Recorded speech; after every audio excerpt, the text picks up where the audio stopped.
Welcome to What Self-Care Looks Like. I'm your host, Brittany Elliott. It may be hard to hear, but self-care is not spa days, a weekend getaway, or brunch with your bestie. True self-care is the practice of protecting your well-being and happiness, and it lives within your daily routine. I'm a self-care and mom life coach here to help you prioritize your needs and practice self-care in a meaningful way so you can reclaim joy in your motherhood experience. Let's get back to you. Hey everybody, and welcome back to What Self-Care Looks Like. I'm Brittany Elliott. I am your self-care and mom life coach. I am here to help you prioritize your needs and practice self-care in a meaningful way so that you can reclaim joy in your motherhood experience. And today we have Leslie Savisky on with us. Leslie, thanks for coming. Thanks for having me. Oh, it is my I'm really excited to pleasure. be here, Brittany. I'm excited to have you. I know this is going to be a fun. So, Leslie is a freelance writer for Pittsburgh Parent magazine and the Tribune Review, more specifically covering Monroeville and Pitcairn for the Monroeville Times Express. She is the author of the self-published novels Other People's Words, Almost Too Late, and These Broken Pieces. Leslie is a student mentor and substitute teacher and also conducts free self-publishing talks at local libraries in order to help others tell their stories. She resides in southwestern PA with her husband, their daughter, and their Shih Tzu, Sadie. So can you tell us a little bit about just your journey into motherhood first, and then we'll talk about your creative vibes. Okay. So we were a little bit older. My husband and I got married. I was 31, he was 32. So Jeff and I were friends for a while first. We got married, and then we decided we wanted to just have fun. We'd go to Atlantic City, still go out on the weekends, and we just weren't quite ready. And then a few years into us being married, we were like, okay, we're ready. We're ready to start trying. And that was a little bit of a difficult, more difficult than I thought it would be for me to actually, get pregnant. We decided to move because the house that I bought was just, I was like, I'm sick of renting. I bought this house on my own, prior to being married. He moved in. My husband's extremely handy. We fixed that house up, did all this work ourselves, and we're able to get a big profit off of it because I bought it for so low. Remind you, this was 2007, so way before anything with the housing market. So then I did get pregnant.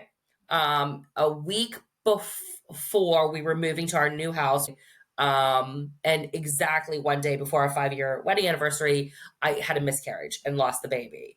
So then we moved into this new house where, of course, I'm not able to really help. I just had surgery. I'm not really supposed to be moving anything. That September, I got the go ahead from my doctor, Dr. Sedlednik, who has since passed, and he was a wonderful man. I loved him very much, and he was like, "Hey, go ahead to start trying." So that January, I said to Jeff, I said, "I'm going to be 37 in March. I don't feel like if it gets past that point, I don't feel like I want to keep trying." You know what I mean? The loss was difficult on me. And then, I'm getting a little up there. For me personally, women have babies well into their 40s, and that's totally fine. I just felt for me, personally, I was like, I don't know if I want to go. Well, when I said all that, I was pregnant and did not know it. Days after I say this, I become extremely sick and stayed extremely sick for a good 5 months. So I knew I was pregnant. Leah came into the world that September of 2017. And so now our daughter is 7.5. And she's a wonderful girl. Wonderful. Very intelligent, sweet, and we just love her to death. Oh, yeah. Thank you for sharing that story, especially Yeah. the whole part of from the beginning. Y'all were on the same page, you and your husband, just discussing every step of the way, and Very even on the same going page. through, the miscarriage, and I'm sure y'all both felt very heavy after that, and then being very clear about what you wanted to do after that and how long you wanted to keep trying. It's like you were always being very intentional about how you would hope your motherhood journey could look as you were kind of trying to approach it. What was the actual transition into motherhood like for you once Leah was here and you were just kind of settling into the whole motherhood thing? Well, like I had mentioned to you before, I listened to several of your podcasts this week, and the one that resonated with me the most was the Reclaiming Joy Through Intellectual Wellness, which was season 12, episode 6. And I was just like, wow, I feel like Brittany and I are kind of the same gal. I felt a lot of that same stuff. I loved her. I mean, it's an immediate love, which anybody that is a mother, in any way, shape, or form knows. But, I was a little bit older. I was 37, and I was extremely nervous about losing my independence. Like I said, I moved out when I was 19 years old. I bought my first house on my own at 26. Um, I worked since I was 14 years old. And I was and I said to my husband, like, are you going to love the baby more than me? Like, I'm so worried you're going to love this baby more than me. Now that I look back, I'm like, I can't believe that I would say that, because he better love her more than me. Like, I love her more than him. It's a different kind of love, you know. But Hmm. like, I struggled. I struggled a lot because everything immediately revolves around the baby. And I felt like, because I was older, a lot of my friends, my two best friends, their kids were teenagers, almost out of school. And here I am, like, with an infant.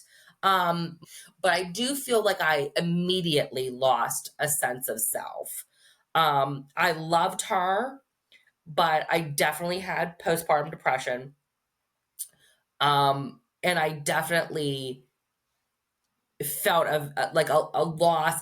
Although I gained such this wonderful human being, I also felt like such a loss, um, of myself, of my, like, I'm like, now I'm just, a mom. Like, I'm not that just a mom, but you know what I mean? Like, I felt like I'm just Leah's mom. Like, that's how I was now portrayed. Everything was like, how's the baby sleeping? And no one was like, how are you? Or, the things that I had been working on that I was interested in. I felt like a lot of that got put in the back burner. And it was okay at the time, but when your hormones and the postpartum, I think that it was just very, very overwhelming for me. They Yeah. don't, no one tells you that. Or they do, excuse me, they do. Some people do tell you that, but you don't quite get it until you're really, really there. Yeah, I think that there's a lot of like trepidation from people almost to tell you like how it is, especially if you're pregnant. And I always say Yeah. there's this line you have to walk because you don't want to scare somebody out of, hey, you're pregnant and you're coming into this. This is However, I think, awful. yeah, you don't want to say that, but I think we there is work that we need to do to like really give women just a better idea of kind of what you're getting into, so that once you do start to feel that loss of identity, you don't feel like there's something wrong with me for feeling this. How did it show up for you? Your shattered sense of self in the beginning, and you said you had postpartum depression. I was tremendously irritable. I was off work for about 7 weeks. The women I worked for at the time were wonderful. They were like, we're going to pay you for 6 weeks. Take any time after that you want, but it would be unpaid. So I took like 7 or 8 weeks.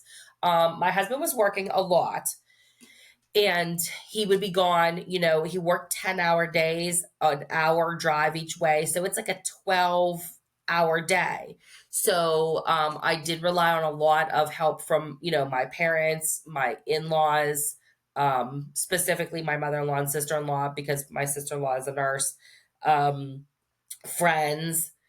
But I was just very angry. I felt was resentful. I was resentful. I think that, like, my husband would go off to work. Now he was home with me for the first 3 weeks. So that was wonderful. So that was helpful. But you know what it's like. I mean, the lack of sleep. I remember some of the things I did, like, were just bananas too. Like, I told somebody that my husband was graduated in 1978, and they're like, oh, your husband's kind of up there. And I'm like, what do you mean he's up there? Like, oh, he's significantly older than you. And then I realized I meant he was born in 1970, not graduated high school in 1978. But like, you know what I mean? You're just out of it. Like, you're out of it all the time. I felt like I just didn't get enough sleep. One time the dog was in bed with us. I thought it was the baby. I was screaming at my husband because I'm like, you have the baby's in bed with us. We're going to roll on top of her. He's like, it's the dog, And I'm like, oh, like, just like weird.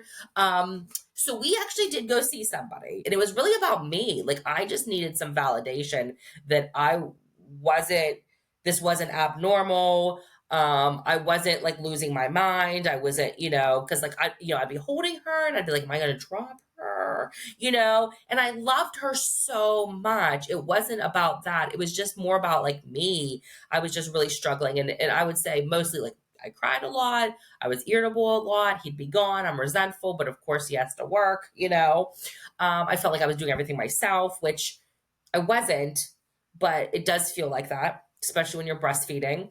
I did not do well at breastfeeding. And then when I got the validation or, from the pediatrician who's like, don't kill yourself over this. Like, just, supplement and go on with your day and it'll be fine. Then I was like, that helped a lot too. Like, when people were just realistic with you, being a little bit older, not, but they treat you 37, they're geriatric pregnancy and advanced maternal age. I actually it took me a good 8 months, to a year to feel kind of like myself again. Mm-hmm. Yeah. It took me a while. It does take a while, and I feel that I've had so many similarities to your stories. Like, I had just this almost irrational sense of chaos all the time, and I was just always worried that like I'm going to do something that's going to be just so bad. Like, oh, I'll roll over her, or I'll drop her, or like if she's in the tub and I'm like, she's slippery now, what's gonna, like, I just felt like I knew what to do, but like, what if I don't know? And that was even more tough than sleep deprivation at times, because I'm just like, I'm looking at you and I love you so much, and if something happens to you, it is my fault. Like, no one's gonna say, well, where was her dad, or where was this person, where was grandma? They were like, okay, so what was the mom doing? And that's a lot of pressure, because I didn't make this baby by myself, and it seems like all of this is on me, and I'm struggling. It's a very strange feeling, because you have such this love, and you're just like, I want to hold her and I want to care for her, and I don't want anything bad to happen to her ever. But then also you're like, what if I drop her? And you're not going to. Like, part of you is like, I'm not going to do this. I'm not going to do anything bad. And if it would obviously be be accidental. But even the accidental, you're like just constantly so. And I have a lot of anxiety, anyways. So it's just it's like one thing after the other. You're just like so afraid, of all the like. And it's hard, at least for me, it was very hard to articulate that at the time. Looking back, I can say, this is what I was feeling. This is what was going on in my head. Like, this was the anxiety and the cause of it, the root cause of it, and how I felt. But then partially, like, I didn't know what it was. And also I was afraid to actually say what I was feeling. I think, like you said, now you can look back and verbalize how you were feeling. But I think at the time, you're not even sure what you were feeling. Like, I was feeling all of that. I was feeling everything that we talked about. But it's so hard to put that into words. You know what I mean? It was so hard to put it into words at the time. And I felt like just like a loss of like myself and identity, other than now I'm just a mom. And my mom, she's going to kill me for saying this, but so I'm an only child. So my daughter is their only grandchild. And my mom jokingly had said to me, like, you've been replaced. And it still bothers me that she says that she said that, because she's like, oh, it's just a joke or whatever. But like, it did make me feel like, oh, now I'm like not even a daughter. Now I'm just like the vessel for your granddaughter. That is so That is so real. Because I'll go to my parents' house, and because so where I work very close to my parents' house. And so Okay. there were times where I would just maybe stop before or after work just to be like, hey, just saying hey. And my mom's like, where's Bristol? And Yeah. I'm like, hello. Right. I'm here. Right, Yeah. right, right. And then they're just like, I mean, there's really no point of you coming if you're not going to bring her with you. And I'm just like, oh, okay. My Right, right, bad. Sorry. right. Yeah, you're like, "Oh, okay." Whoopsie. So how for you, because I mean, you're a writer, like you're a creative at your core. How did you get back to that part of yourself through all of this transition into motherhood, losing your identity, losing independence? How did you work your way back? So, I really didn't, because I did not publish my first book until after she was born. Um, I had always wanted to be a writer. I had always written. I had always like wanted that to be my career, like if I could have made it my career, like from the time I was young. But I did instead get into like the social service field, and I was a caseworker. I worked as a resource specialist um, for Head Start pre-K counts. Always worked with kids up to teenagers. But I'd started writing my first book, which is this one here. It's Other People's Words. I published this book in February. It's actually, what's today, the 15th. It's almost exactly 5 years. So it would have been weeks before I turned 40 and weeks before the pandemic. So I had wanted to publish that book prior to turning 40, but I started writing it when I was 27. Um, excuse me. Just some quick background. When I was 12, my parents' house was broken into. So, as you can imagine, as a 12-year-old girl, that had you know their house, your home is violated. I struggled with being safe, feeling safe in my own home, and just like where I went, things like that. I ran track from the time I was 7 until I was 14. When I was 14, me and my dad were in a hit and run accident. So I had to stop running track too. So those two events like really shaped me. You know what I mean? I was always a very cerebral kid. I was always like a worrier.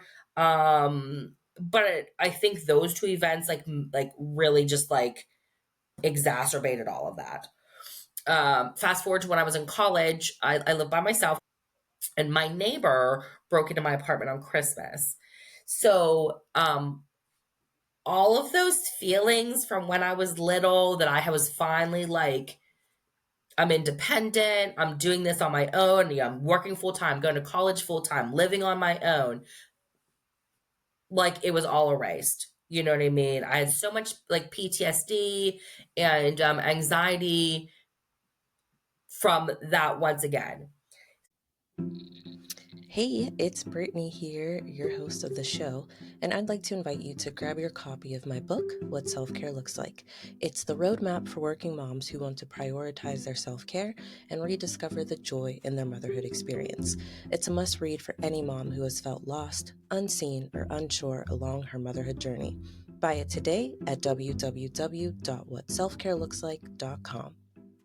It was like it's a fictional story, so it's not me, but it's like about me, if that makes sense. It was a way for me to verbalize all of the anxiety and stress and um some not so good things about myself that I wanted to express, but didn't want to write like a memoir or an autobiography of sorts. So it's a fictional story about a girl that has you know trauma.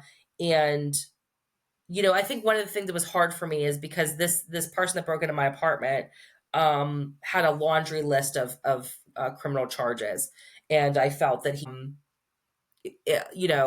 I should have been made aware of that, or maybe there should have been a better vetting process, or what the case was. I got restitution checks because of all the stuff that he had damaged and broken in my apartment and stole and things like that. And, I broke my lease to leave because I didn't feel comfortable staying in my apartment.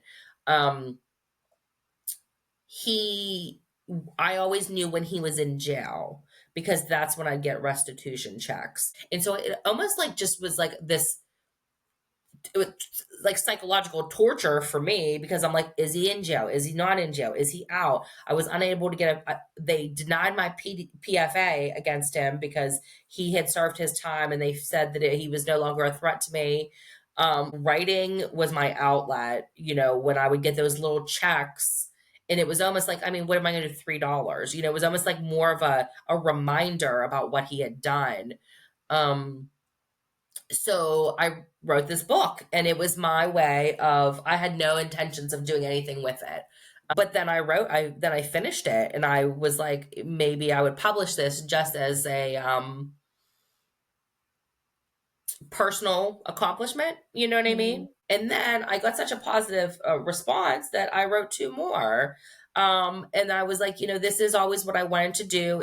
I always did want to write. I always want that to be my career. So that's what I do now. I had got in with Pittsburgh Parent magazine. I got in with the Tribune Review, and I freelance write for both of them. I self-published two more books that have nothing to do with me whatsoever. Just fictional suspense thrillers, and I also do some mentoring. I mentor a high school student, and I just started mentoring a college student, and I do some substitute teaching. So I have seven jobs, but I also do billing for a therapist's office that I've been at for 6 years, but I can't leave because the women are just so wonderful. But it works. It works so well for me because I spend time with my daughter. She hasn't been in daycare for 2 years. Um, and it works with my husband's schedule and I do something different every day and I love it. Yeah. I couldn't That be happier with work. that's lovely. And I think what makes it more lovely to me is that it came out of a lot of just highs and lows in your life. Like you were really just trying to survive not Yeah. just motherhood, but a lot of different points of your life. And I think that that just makes you just a better woman, a better person, and a better mom because you're able to be there for Leah and make your decisions based off of all of your experience. So now, like fast forwarding to now with Leah being 7.5 compared to Hmm. when she was a newborn, how do you feel in your motherhood journey now, like mentally, physically, spiritually? Like a complete 180. I feel that our family is in a good place. My we found a new church. My husband and I and Leah we switched churches and a while back, denominations. And then and that is a big part of our life. We like to be a big part of that. We do things together all the time. We play games. We play board games. She's in soccer. She also, but that's not all consuming either. We have this thing that my husband and I did before we had Leah, but since we've had her, we've included her in it since she's got a little bit older, and we have a positivity jar, and we have little notes. It's in our living room all the time, and we've done this since 2010. We started doing this before we were even married, and we have little post-it notes next to it, and anytime something good happens, it doesn't have to be something major, but just like we had a good day, something fun happened, a friend came over, we went sled riding, we got our tax return, whatever it is, we put it on a paper, we put it in this plastic jar, and then and I think the top of it says there's something good in every day or something. Mhm. And then on New Year's Eve, we take them out and we read them all. And then we keep them. And so we have this massive box of all these post-it notes kept by year. But she has joined in that. And because we think that, gratitude is big, is it's just a big thing. And so I feel that the three of us work well together because we all have our own little self-care journeys and what makes us happy. Yeah. So we do things as a family, but we also can do our own thing and be happy with that too. Yeah, that's good that you each have your own independence in that you have reclaimed your sense of self and everybody has their sense of self and then you can come together Yeah. or have you you made a face. Oh no, I definitely do think. No, I do. I was just thinking about something when you were talking that no, I do feel that way, and I feel like there was a long time when I didn't feel that way. But because I feel like I've really come into my own in my career and back to like kind of like the person that I was, excuse me, that I feel that like we're all in a good place in that way. Do you know what I mean? Especially myself, that we don't expect as much from husbands and dads. And if for me, I feel like, and my husband is extremely even keeled. Like it takes a lot to get him upset. It takes him a lot to get him sad. It takes him, you know what I mean? He's just very easygoing, and he just does not have the emotional span that at least outwardly that I do. So but yeah, it took me a long time to get to that point. I think that there's milestones and they're wonderful when I think one thing I did was I did start to embrace some of that chaos. You have to like learn to let things go. My mom would be like, Leah takes a nap, take a nap. And I'm like, but there's laundry to do and there's this and then there's that. My mom's like, it'll be there when you wake up. Like, just take a nap. And I did. And I'm like, because I'm very type A personality. So it was hard for me to let things go like that. But I think that played a big part in it. Just being able to let go sometimes and say, okay, it'll be there. The dishes will be there. The laundry will be there. These are never ending things, that it's okay. And just to embrace the time that you have. But I remember being in the backyard with her, and we have a hammock, like a standalone hammock, and we would lay on it. And I remember just being like, this is what you want to remember. These are the times. Forget about the laundry, forget about the dishes, forget about you were angry about something from yesterday. You want to remember this right now. You know, we took her to Niagara Falls and we went on like a boat, the boat, the May of the Mist. I'm like, those times you want to be so present because it's so fleeting, that it took me a while once I kind of got past my postpartum depression and was really, more in the moment, that I was able to say, this is what I want to remember. These are the things that are important to me. These are the things that I want to remember. And I make it a conscious effort to do that. And for my family to do that we love each other, embrace these moments, because they're going to be gone. And, I realize all too quickly she's going to be on her own and out of the house. And it's devastating to think of. So try to enjoy, every moment, and hence our little jar that we, try to remember those moments. And it's fun. And we look back and, it's like, say that New Year's Eve and we're reading these and we're like, oh yeah, that happened in February. That's right. We did go to Erie in April or whatever, you know what I mean? So it's a fun way for us to remember what all the good things that happened throughout the year. Nice. And y'all definitely are mindful of making sure that y'all are doing things as a family and individually as well, of course. And Yeah. how has your relationship changed with your husband?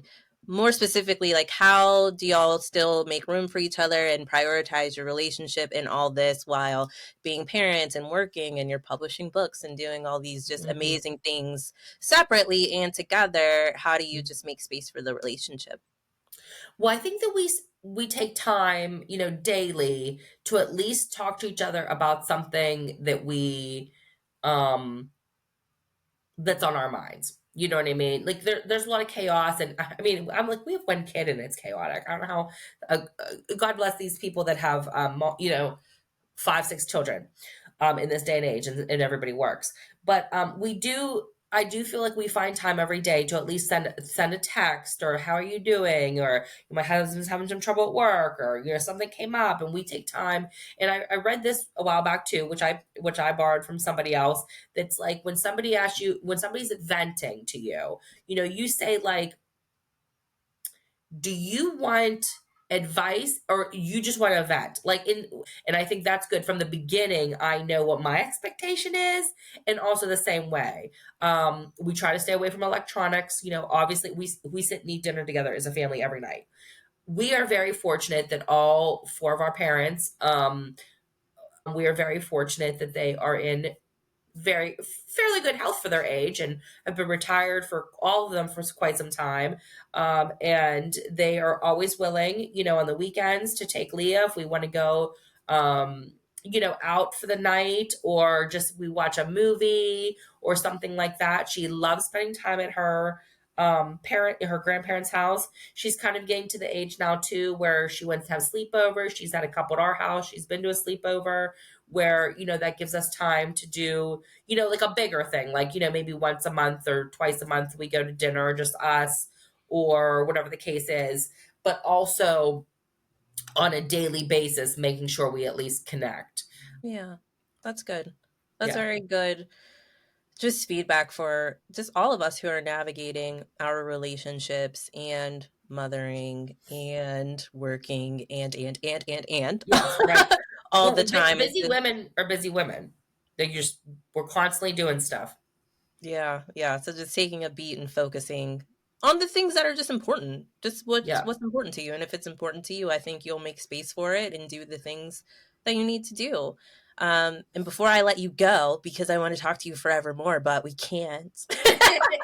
But before We I can send talk you, yeah, we can talk forever, just not on here. just not on here. Yeah. But before I send you on your merry way, Yeah. can you tell us a little bit more about what self care looks like for you and how you're prioritizing it in your life? So self care to me looks like a lot of things, but I'm home a lot by myself. Leah goes to school, my husband goes to work. A lot of my work is done at home. And then, I work for the paper. I go to a lot of events, usually in the evenings. So during the day, I'm home by myself. I do not like a lot of noise. Hmm. I like quiet. So when I'm home, I just, that's a way for me to like preserve my sanity. I don't, with the world the way things are right now, things are very polarizing. And I am very easily, I can very easily go down that rabbit hole. So I stay off of social media, especially when I'm not in a good place. Because that gets me worked up. And just like, taking time, a little bit of time every day for me, like if it's taking a quick walk, or listening to music, or making a nice dinner, or going out to dinner, or like on a not daily basis. I would say those things are more of like a massage, I have my hair appointment, going to dinner with my friends, or whatever the case is, talking on the phone, calling my parents, that kind of stuff. But I also think that not to sound like, not toot, but I have made myself the career. I don't have to get away from work. I'm not like, oh, I have to get away from work and go home and complain about it. And because I love what I do. So for me, like, part of my self-care is my work. It's not like, oh, I work a 9 to 5 and then come home and try to. I do so many different things, and every day is different, that I love that. You know what I mean? I have been able to sculpt that in a way that really has made me really happy. I'm just very happy with my career. And even though I have like 6 jobs, it's really like more like 1.5 full-time jobs, but that's okay because I get to spend time with my daughter. I get her on the bus every day. I'm here when she gets off the bus. If I'm not, my husband's home by then. And you know what I mean? But I also have, I belong to some writing groups and some things like that with like-minded people that I'm able to, learn. Like I'm always learning new stuff and meeting new people. And I have a wonderful community that I write for. And all that's kind of like self-care too, because it's just like I'm meeting so many wonderful people that I wouldn't have met in another way. So, I have definitely, like we said about, from your beginning of your motherhood journey to now, um I feel like RuPaul says, like, if you can't love yourself, how in the hell are you going to love somebody else? So I feel like because I'm in such a good place, that like it just makes the everything else so much easier, because I'm able, to be in a better place to take care of my husband, take care of my daughter, and help out and do everything. You know what I mean? Where I'm not like resentful or anything. So self-care for me is a lot of things, but really just protecting my sanity, preserving my well-being, my happiness, which kind of just comes naturally now.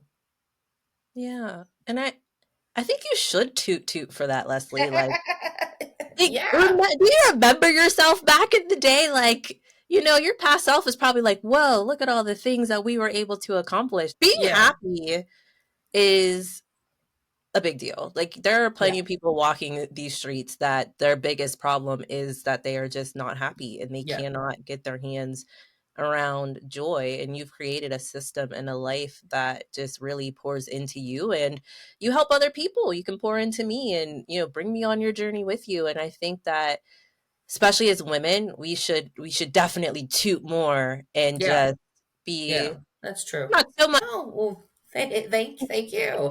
I think that, yeah, happiness is definitely a choice. And yeah, I think that that's the most important thing, is that, being grateful for what you have and choosing to be happy every day That's and awesome. staying away from things that make you unhappy. If we could just do that. Like, I mean, whatever it is, there's things that sometimes, if it's a relationship, a friendship, if it's a place, if it's the social media or whatever it is, if it's not making you happy and it's not adding to your life, then just, you know, get away from that. Yeah, just get away from that. So y'all heard it. Y'all heard it. That's all you got to do. And through everything, we're always here to support you. So Leslie, I appreciate you for coming on. You're great. And for our Thank listeners, you. of course, and for our listeners, I'll talk to y'all very, very soon. Brittany, thank you so much for having me. It was a joy, and I appreciate you inviting me. Thank you so much. Of course. Thanks for listening to this episode. I hope you learned at least one thing you can implement into your daily routine. To connect with me, follow at Back to You in 5 on Instagram. If you're feeling generous, share this episode with a mom you know and subscribe to the show. I appreciate your support. Remember, motherhood is a journey, not a destination. Grow through it and enjoy the view.